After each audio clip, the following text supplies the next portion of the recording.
In this video, we are going to learn how we can use SUMIF function in Excel.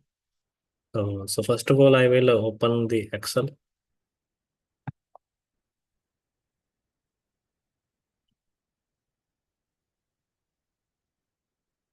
So I will choose blank workbook.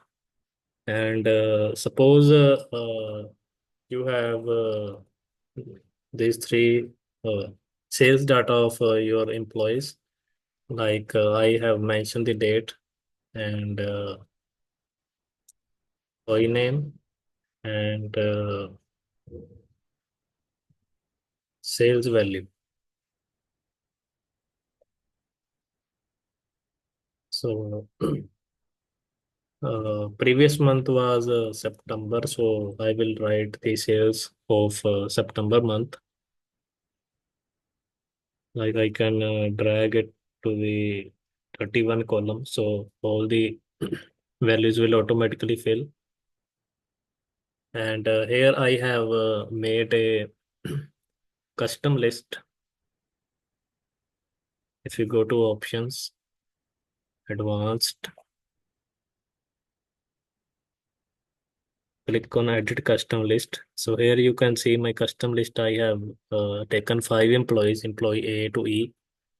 And if you want to write your own list, you can click on add and write the name of the employees. I am assuming you have 5 employees just for a test purpose. If you have more than 5, you can enter it here. So I will type here employee A and drag it. So all the list is filled automatically. And to generate a random sale value, I will use this function rand between, and I will give it a value 1000 to 5000. So it will generate a random value. So I will just drag it here,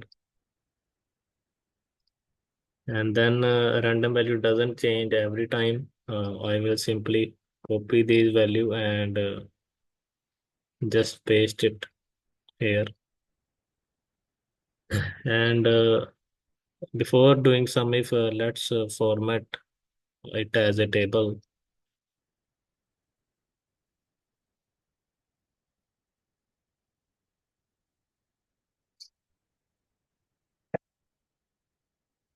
So now it has been formatted as table, and I can add the total row also. So total sale value is 92,212. Suppose you want to see the sale value of a particular employee.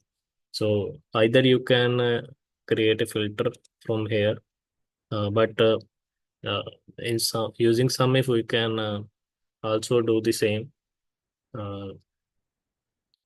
To use the SUMIF function, we can define a employee name which we have to enter, and total sales done by a specific employee.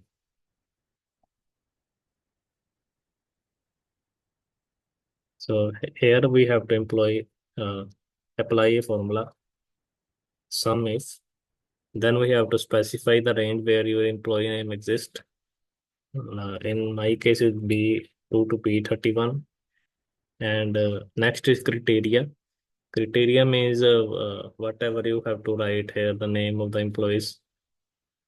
Uh, so where you want to insert this employee name, you have to give this cell in the criteria box, like it is F12, comma, and the range you want to some total sale value.